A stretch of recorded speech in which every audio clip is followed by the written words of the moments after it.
It's FYF Sports, man. It's Lamont. We are back with another podcast episode, man. Today, man, we come to you with some news out of Georgia, right?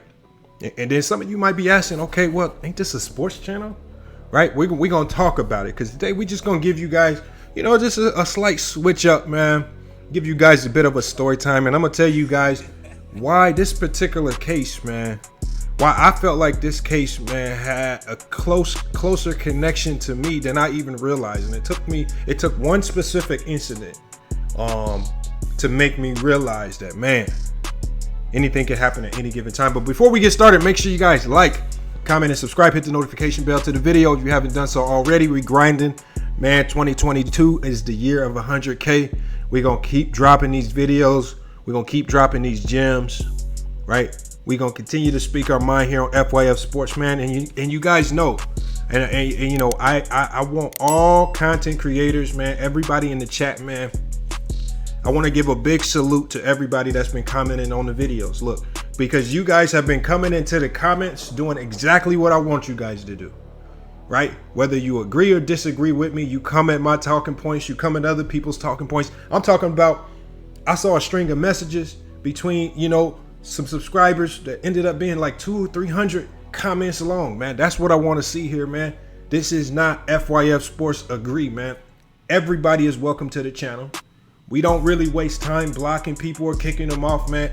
Everybody's opinion is welcome, right? Regardless if you watch this platform or this platform or this platform, it don't matter, man. Like I said, man, these are all black businesses, right? Salute to all these content creators out here that's grinding, right? Like I said, everybody's welcome here at FYF Sports. So again, 2022 is the year of 100K, man. We gonna make it happen here at FYF Sports. So when we look at the Ahmaud Arbery case, right? And everybody has their own personal feelings about what happened with Ahmaud Arbery. Why was he jogging through that neighborhood? Was he jogging? Was he looking to, do a B&E on the place, a breaking and entering, maybe, a crash and dash, run in there, grab something and cut out? I just kind of look, I just kind of use common sense. Based on my assertion of the case, I use common sense. Did he go in there with the intent to steal or rob? Probably not. He didn't go in there with any bags. He didn't go in there with any extra accessories to disassemble anything or take anything apart, right? He went in there with cargo shorts on, running shoes, and a t-shirt in broad daylight. That's generally not the gear associated with somebody that's about to break into a place and rob a place.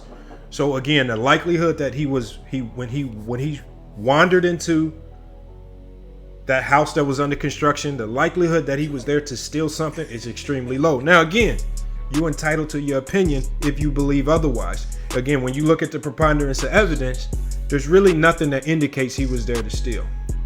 All right. He had running gear on. He was running through the neighborhood.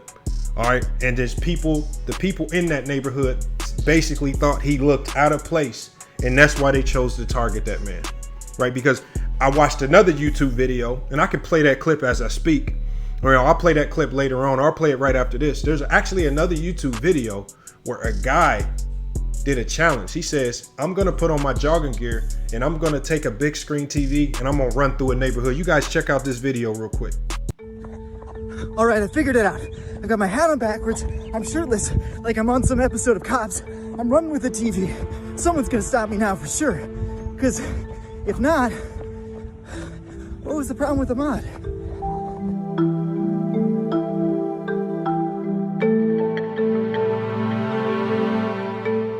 So in that instance, you have a white guy who basically said, look, I can really show you guys why there's a racial element to this, because as a white man, he was able to take a big screen TV and run through a neighborhood and no one questioned as if he was stealing anything or not. Right. So we know, again, we know based on the preponderance of evidence, based on some of the things that the defendant said before and after the murder was conducted, there was a very high likelihood that there was a racial bias, racial implication that led to them murdering that young man who was jogging. But the way this connects back to me is over the summer, and you guys know how hot it gets out here in Phoenix. I'm just talking about 109, 110 degree weather. I run a lot, but I'm almost kind of crazy when I go on my runs. It could be 110 outside, and I'm gonna throw on my thermal hoodie. I'm gonna zip it up to the top. I'm gonna pull the hood on. I'm gonna throw my headphones on, and I'm taking off jogging. Right? It may look crazy in that top weather. You really don't see too many people doing that. And I'm in a neighborhood that's affluent, right? Right? It's not a lot of African Americans in this community, in this neighborhood that I live in. And so when I was jogging one day, I saw a car pull up next to me. It was a white guy, and I come to later find out he's one of the guys that works for the neighborhood watch. And this is what he did. He slowed down next to me, and he extended a bottle of water. And that kind of amazed me, because this was all after Ahmaud Arbery was killed. And so I think this situation right here with these men who were so quick to believe that Ahmaud Arbery was doing something to take away from their community, commit a crime, vandalize, steal, hurt somebody in their community. They were so quick to judge based on his appearance, him being a black man,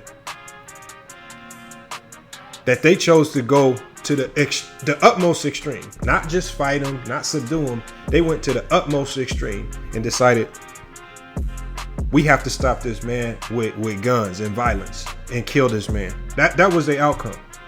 And so I say that situations and cases like this, I think they do have an impact on everyone who watches these incidents, and it really makes everybody, white or black, I think it makes a lot of people say, maybe I need to second guess judging somebody, especially if they're just out jogging, regardless of what their appearance is or what they look like, and as opposed to doing what the defendants in this particular case did. They didn't extend a helping hand to the man while he's dead. Imagine how this situation would have went is if Ahmaud Arbery was jogging. These guys didn't pull up next to him, alongside him with guns and shotguns. What if they just pulled up alongside him? Hey man, I see you running. Here's a bottle of water. He takes the bottle of water and he continues his run. Now, if he's up to something shady, maybe he doesn't do that. Maybe he does something else. But they pulled up on this man. Like I said, I don't know how I would have reacted if that guy would have crept alongside me and he would have pulled up and he would have had a shotgun in his hand. I don't know how I would have reacted. I know I probably wouldn't have stuck around to engage in a conversation with him. But what he did was he extended a helping hand, right? He might have been neighborhood watch. He might have had some racial bias when he saw me. But I think situations like this made him think, hold on. Let me not prejudge this man. How about I extend a helping hand first to see where his vibe is at, right? And then we can kind of take it from there. And so when he pulled up alongside me, he slowed down. I slowed down. Obviously, I'm looking. I pulled my headphones off my ear.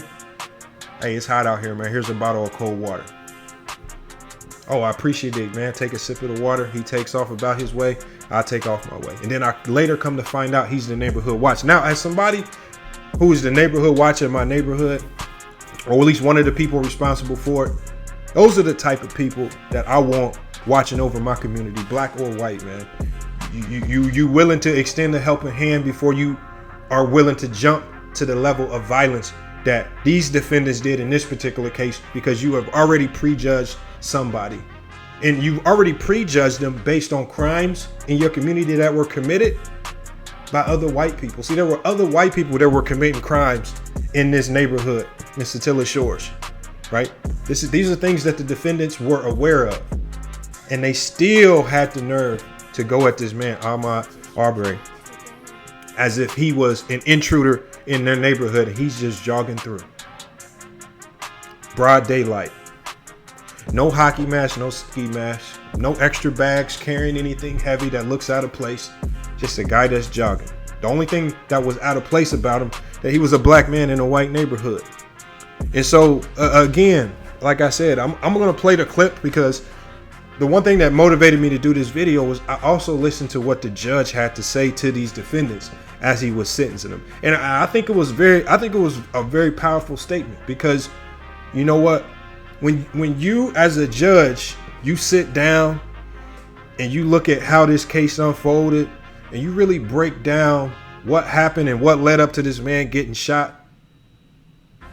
There were so many instances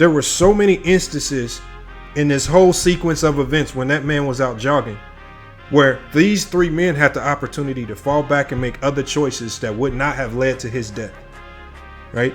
And the judge talked about the time frame that elapsed, where these people were making a conscious decision to go after this man with the type of force and violence with the intent to kill him, and that's exactly what they did. So again, we're gonna play this clip of what the judge said, man. I think the judge, man, you know, we talk about max ethers, man, but it's about logically addressing the facts, breaking down those facts, and then using common sense to be like, you know what you guys did was not using common sense. What you guys did was an overreaction. And then with that judge also being from the state of Georgia, I'm almost positive that he knows that what they did also had some racial implications, some racial bias, some prejudice built in there, right? That motivated these guys to act this way. Right? It's just too many people in the world that just think like that, man. And we see it all the time. We even see it in these YouTube streets. It's a very odd sequence, but let's go ahead and get to what the judge had to say about this particular case before we completely break it down and get up out of here. So the court has heard the evidence in the case, has accepted the jury's verdict, listened to the presentations here today in aggravation and mitigation, and candidly have spent a lot of time thinking about this. This is a case that has taken a lot of time and energy on a lot of people's parts, and has been a case of note, not just in this community, but really in a lot of communities. But what we're here today to determine is what an appropriate sentence is, quite separate from the notoriety of the case and any other outside influence that may exist. And so the court is going to be very careful in explaining that the court has considered just the evidence and what is appropriate under the circumstances of this case to consider in the Superior Court. So that all being said, let me start with this statement. As we all now know, based upon the verdict that was rendered in this court in November, Ahmaud Arbery was murdered. It's a tragedy. It's a tragedy on many, many levels. On February 23rd of 2020, almost 2 years ago, a resident of Glynn County, a graduate of Brunswick High, a son, a brother, a young man with dreams, was gunned down in this community. As we understand it, he left his home apparently to go for a run, and he ended up running for his life. He entered the English home at approximately 1:04 p.m. and left that home at about 1:08 on that day. At 1:14, Greg McMichael calls 911 to let them know that there's a black male running down the street. And within moments, Ahmaud Arbery is shot and killed.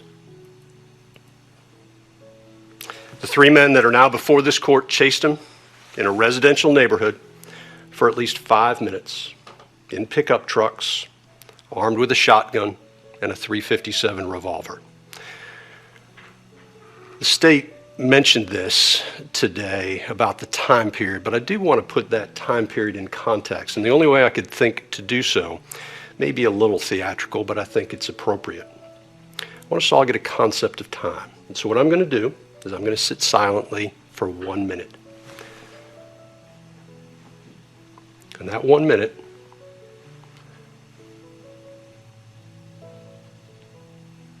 represents a fraction of the time that Ahmaud Arbery was running in Satilla Shores.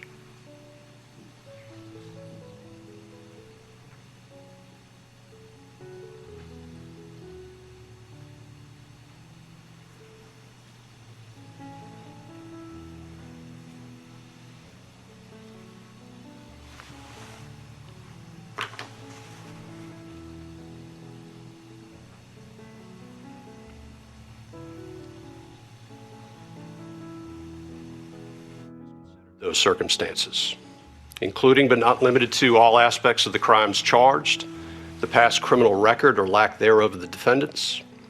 I've also considered any lawful evidence which tends to show the motive of the defendants, their lack of remorse, their general moral character, and any predisposition to commit other crimes. Now, I think in this case, the record speaks for itself, and the defendant's own words, I think, guide this court with regard to sentencing. Went back through my notes and other resources to pull some of the quotes that we have in this case. I'll start with Greg McMichael. In my opinion, Greg McMichael, very early on in this, tried to establish a narrative. He made comments like, Ahmaud Arbery was trapped like a rat. Stop or I'll blow your, and I won't repeat it again, head off. He effectively admitted that he wasn't sure what Ahmaud Arbery had done wrong.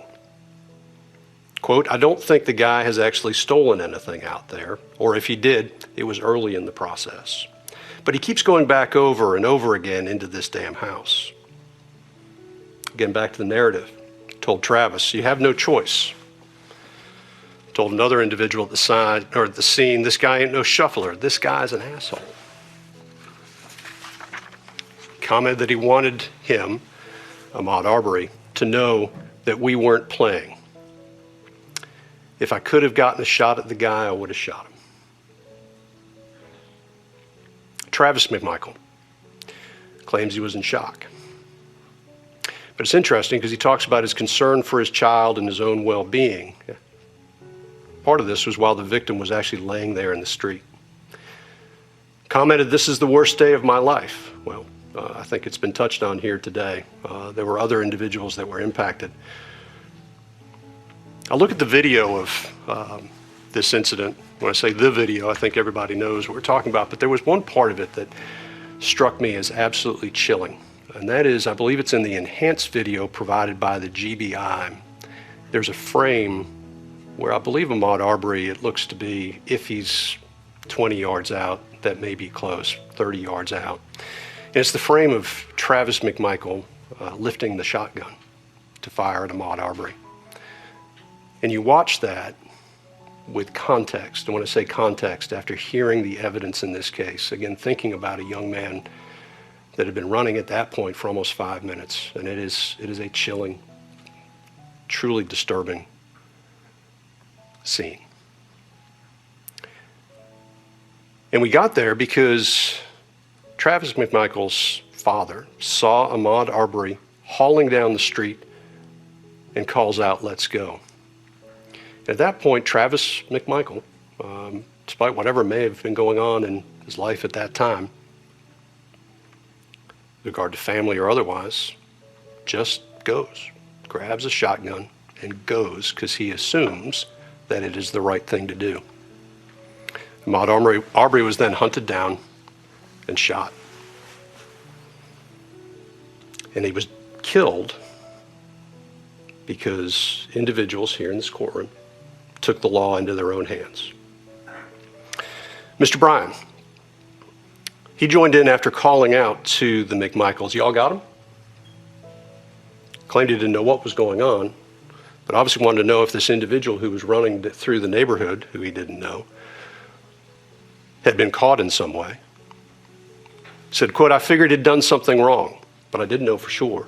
All right, that wasn't actually the quote. Those quotes are two separate quotes. Didn't know for sure. I thought he would get away. And this is the part that is disturbing to me with Roddy Bryan.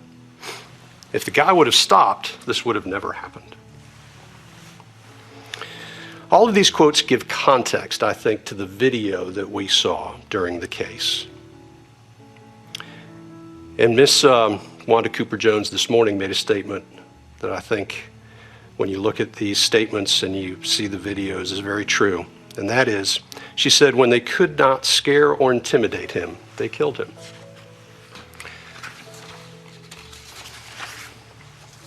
There's been discussion about remorse.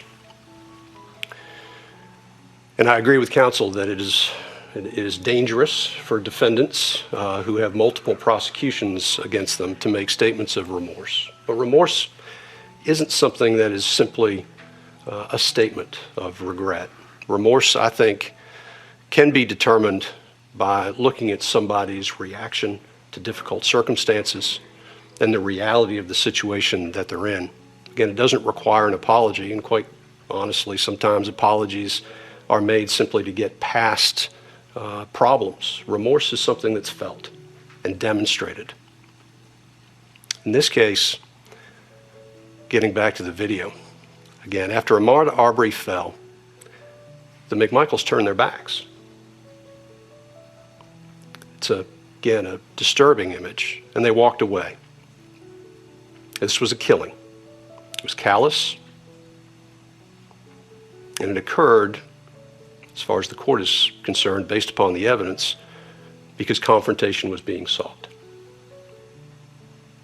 I think the statement was made during closing arguments. It's interesting to note that the most violent crime in Satilla Shores was the murder of Ahmaud Arbery. So, sentencing does not generally provide closure. I think Ms. Wanda Cooper-Jones also talked about closure, but I don't find that it really does, and I think that's an unfortunate thing. Because in this case, I think many people are seeking closure. The mother, the father, the community, and maybe even parts of the nation. But closure is hard to define and is a granular concept. It's seen differently by all depending on their perspective and the prism of your lives. Instead of closure, maybe we best see today's proceeding as an exercise in accountability. We are all accountable for our own actions. Sometimes, in today's day and age, that statement is lost upon many. And as you heard the judge say in that statement, and that's about midway through the statement, you guys can find his full statement and on this sentencing hearing all over YouTube. This is just one off ABC News right here. The link to this video is going to be in the description. But he said right there, it's just all about accountability. That's all this is about. Again, you know, when you break the law to this particular degree, you gotta be held to the fire. And you know, as you guys may or may not already know, all three of the men were sentenced to life in prison. Two of them to life in prison without the possibility of parole, and one of them to life in prison with the possibility of parole. The judge handed down a very stiff sentence to these guys, right? And I think it once again sends a message. Look, you can have all of the biases built in. You can have all of this built into your mind, but you better think twice before you think about acting on those racial biases and thinking that in this country, this is something that you're going to get away with. Now, is this a correct to all of the problems in the country that we see going on that black people are facing? No, it's not. Right? It's definitely not, especially in the state of Georgia. Right? You know, I was born in Mississippi. You know, I've been down to the South. It's a highly segregated. The South is highly segregated, especially in Mississippi. You know, Georgia's the same way. A lot of those southern states are highly segregated. So there are a lot of things with regards to race, racial biases and prejudices that we all need to start being able to internalize and start to address on both sides. Because I can go to Chicago and, you know, there are certain places in Chicago, and this is in the middle of this is in the Midwest. Chicago is one of the, you know, the biggest, most industrious business cities in the world. Yet it's one of the most segregated cities in the world. I mean, you know, when you can literally go to the south side of Chicago and you can talk to some 17, 18 and 19-year-olds who will literally tell you they've never been to the north side. They've never been downtown, maybe once or twice. Right? It's highly segregated. So, you know what? I love seeing cases like this where I see a judge in the state of Georgia hold these men accountable for their actions, right? He didn't let them off easy. He literally, and again, just like we do in these sports talks, he talked about the footage. He put everything into context, and then he used common sense to land and to give these guys the max ether. Unfortunately for these guys, with the max ether that we give on this channel, that generally allows people to go home. We can laugh and chop it up. Unfortunately for these guys, this max ether is going to land them in prison for the rest of their lives, and their families are going to have to live and deal with that. You know how they handle that, how these families handle it. Unfortunately, that's not for me to care about. It's FYF. It's forget your feelings. Fuck your feelings, right? When you getting held accountable for something, feelings can't be involved. So again, salute to salute to the state of Georgia. Salute to the judge down there for taking care of his business. Relying on the facts to come to a conclusion. He didn't let these guys off. We see the prosecutors in this particular case were trying to be slick right before sentencing. Prosecutors went to the family of Ahmaud Arbery and said, "Hey, we got this plea bargain. Are you guys okay with this plea bargain of 30 years for all three of the defendants? Are y'all okay with that?" And remember, 30 years would probably turn into 15 with good time, depending on what state you're in. I'm not particularly sure how the state of Georgia works. Might be 85% of your time. You're probably going to be able to get time cuts. Those guys could be out of prison in no time. That family said, no plea bargains. We gonna let the judge hand down this max ether, and that's exactly what the judge did in that particular case. So again, man, you got to give a salute. And just like I said in my situation, man, I don't know for sure, but I honestly and truly believe that the guy that, again, he wasn't in a pickup truck, but he was in a car. When I'm jogging, and you know what? And I can admit I probably looked a bit out of place because I'm zipped up in a thermal hoodie. I'm a black guy in black shorts and a black thermal Nike hoodie, running and jogging in a neighborhood that's a primarily white community. But I do appreciate how he probably was skeptical of me, probably had some built-in racial biases. I understand that, right? But he extended a helping hand, said, "Man, here's a bottle of water, man, while you running," right? He just wanted to check the vibe out and see what I was on, which as community watch, as neighborhood watch, that's one of his duties, is to check in on things like that. But again, he checked any biases that he might have had. He checked them at the door when he extended that bottle of water, man. So I saw he was coming in kindness, so I greeted him with the same, right? And now we can compound and build on that relationship from here. So I compel everybody to approach situations like that first, right? Regardless of, in these basketball debates, in these sports conversations, before you're ready to jump down somebody's throat, before you're ready to attack somebody because of their stance on something, how about you sit back and just listen, hear them out first. Let's see what's going on. Check the vibe of the conversation, right? Because again, especially on the internet, you're not going to find two people that agree. That's one of the beautiful things of this channel. Just like I mentioned at the beginning of this video, the comments on some of these videos and posts that I do be going crazy, right? Because we have different opinions, right? We take our life experiences, right? Everything that we've seen and dealt with in the world of sports. Maybe we play, maybe we didn't play. And then we can all come together on a panel where everybody has all these differences of opinions and we can come and express it. But we do it in a way where it's not hateful, man. We try to make light of a lot of things. We laugh, we joke, man. We put people in the Hall of Fame. We kick people out of the Hall of Fame. And that's where we keep it. And the last thing is, you know what? I've always told my community this. I even talk to the panel, man. I tell y'all, look, if y'all feel like I'm steering away from the organicness of what this channel was built to be, y'all need to let me know, right? I can't be above what you guys throw at me, right? I always have to remember, like I said, I have to put everything into context. I have to consider, I have to sit back and listen to some of the things that you guys say. Whether it's my channel or not, the fact remains is that this channel would not exist if you guys didn't hit the subscribe button and actually watch. If you guys, when you see the sponsors roll by with the Manscaped, right? With the sports cases, with the Bang energy drinks.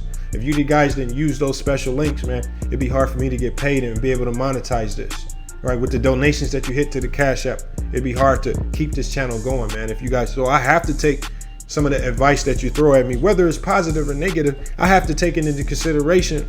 You know what? And over this last couple of weeks, there was this Kwame Brown and Gilbert Arena situation, right? I felt it was a basketball situation. Many people did. I jumped in, I chimed in on it.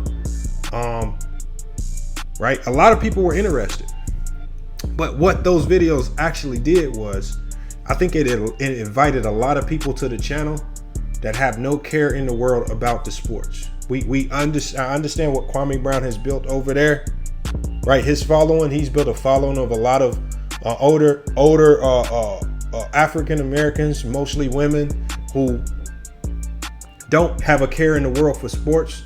But then when I look in my comments, I see those same women trickling over here with little to no experience in the sports world, diving into these sports debates, but they're bringing a toxic energy that I honestly don't want to see on this platform, right? I see other content creators who like to dive into the drama, the beefs between the black men, right? And instead of spinning the sports side of it, they like to spin everything else and try to bring so many other things into play, right? I understand what they're doing over there. Maybe that's their brand, that's their business, right? When you got guys like Tommy Sotomayor, I have no beefs or gripes with Tommy Sotomayor, right? Do I agree with everything he says? No, but I have to salute him. That's the narrative. That's the things that he pushes on his channel.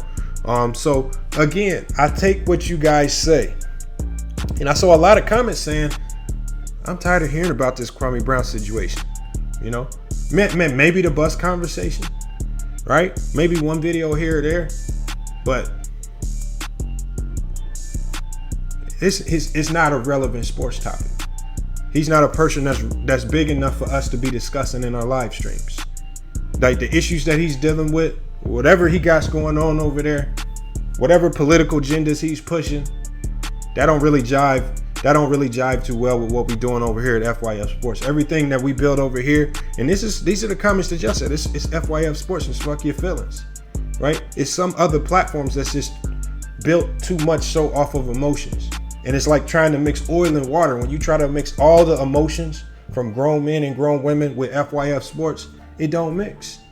So some people, this channel ain't for you. There's a lot of people. And what I've learned over the last couple of days is that there is a segment, albeit a small segment, there is a segment of this YouTube world that we need to keep separate from FYF Sports, man. All right, if you're one of those that if you want to be a part of some type of gang or group or cult or following, right? If you're one of those that when people pull up, you want to call them the ops, right? You want to try to turn YouTube into a war, like it's the Bloods and the Crips, like it's the Vice Lords and the GDs or something like that.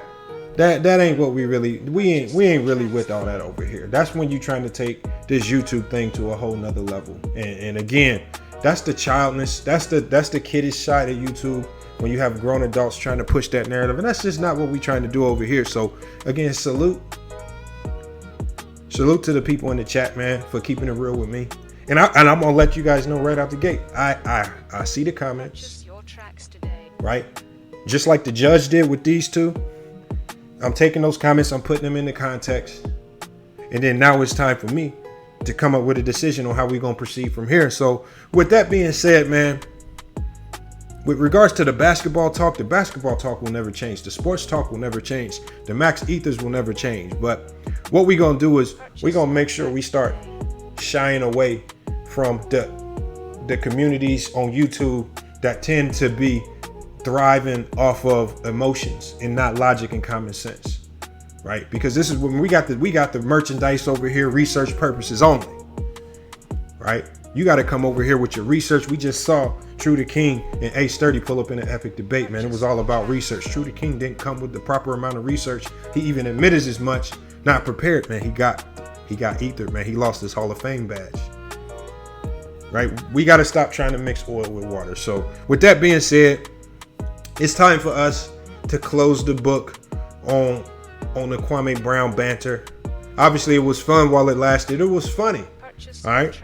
I mean, we've heard a lot of arguments as to why this man may or may not be a complete bust in basketball. But ultimately, that conversation right there, because of the following that he's amassed over there, that's built on a lot of emotional men and women who want you to be a part of some gang, want to call you the ops and all this, that, and the other.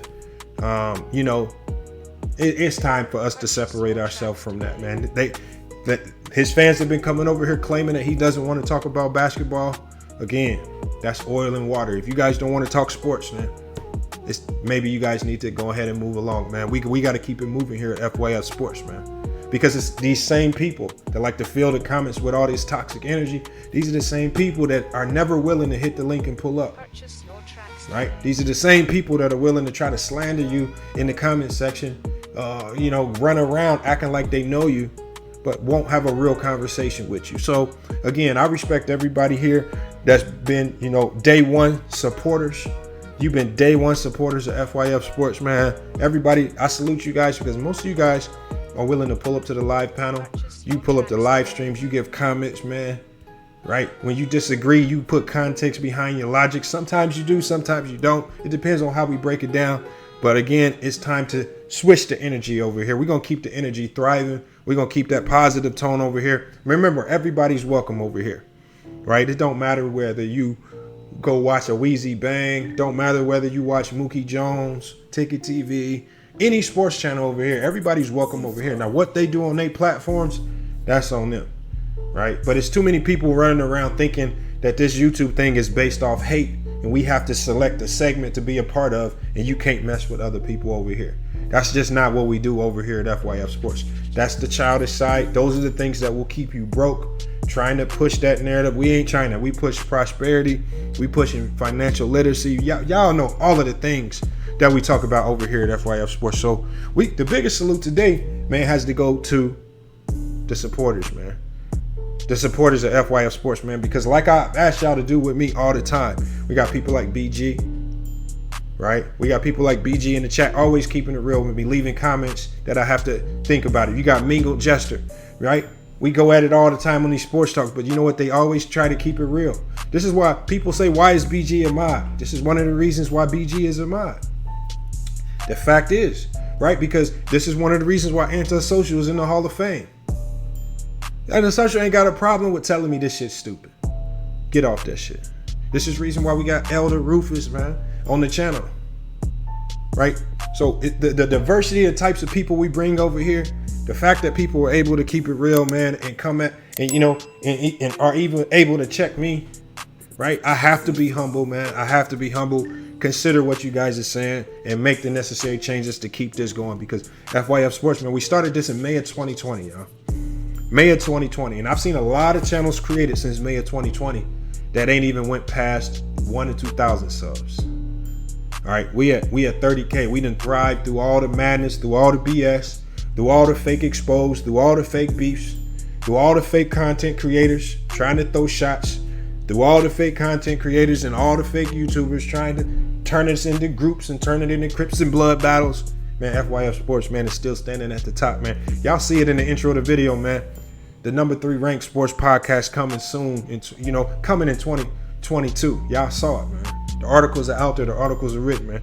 So we gonna keep it. We gonna keep this thing moving. Like I said, the Kwame Brown chapter is now officially closed, man. We have to move past that, because again, that segment of YouTube is just too emotionally based, too much feminine energy. That's not for FYF Sports, man. FYF means F your feelings. I mean, when I pull up on different people's channels and they get to yelling FYI and they can't even say the name right, come on, man. It's F your feelings, man. And we're going to keep it grinding over here. So salute to everybody. Salute to all supporters that been keeping it real with me in the comments, man. But you know what? Big ups to the state of Georgia, man. Salute to this community right here for handling these 3 knuckleheads, man, who decided to kill a man, right?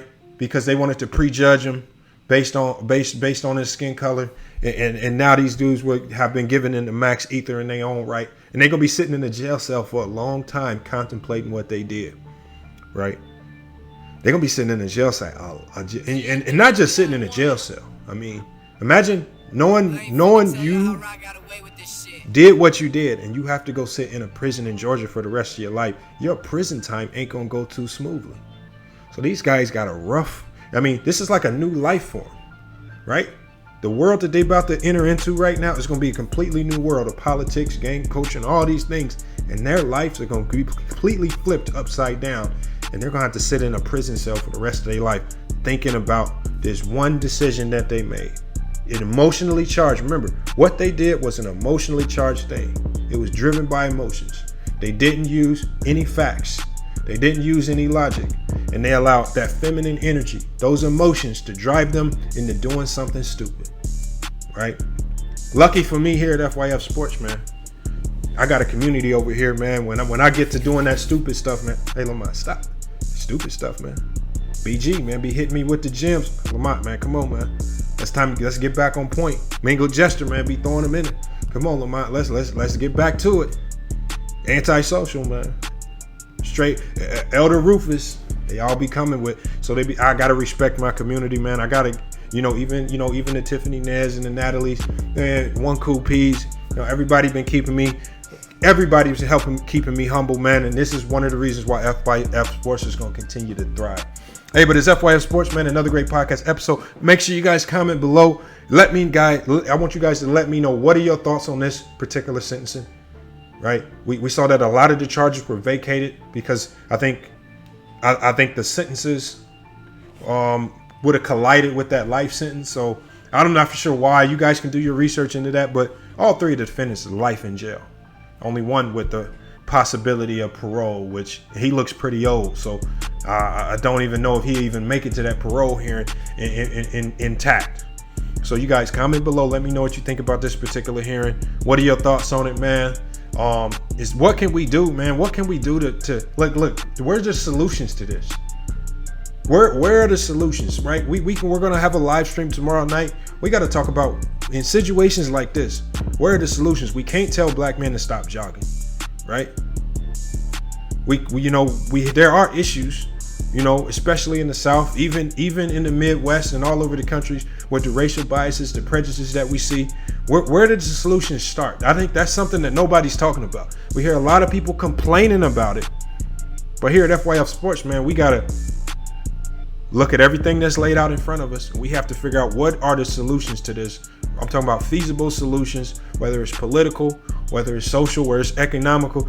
What solutions can we begin to implement today to start resolving these types of problems? All right, it's FYF Sports, man. Another great podcast episode. We're going to be back with more sports and news. But until then, it's FYF Sports.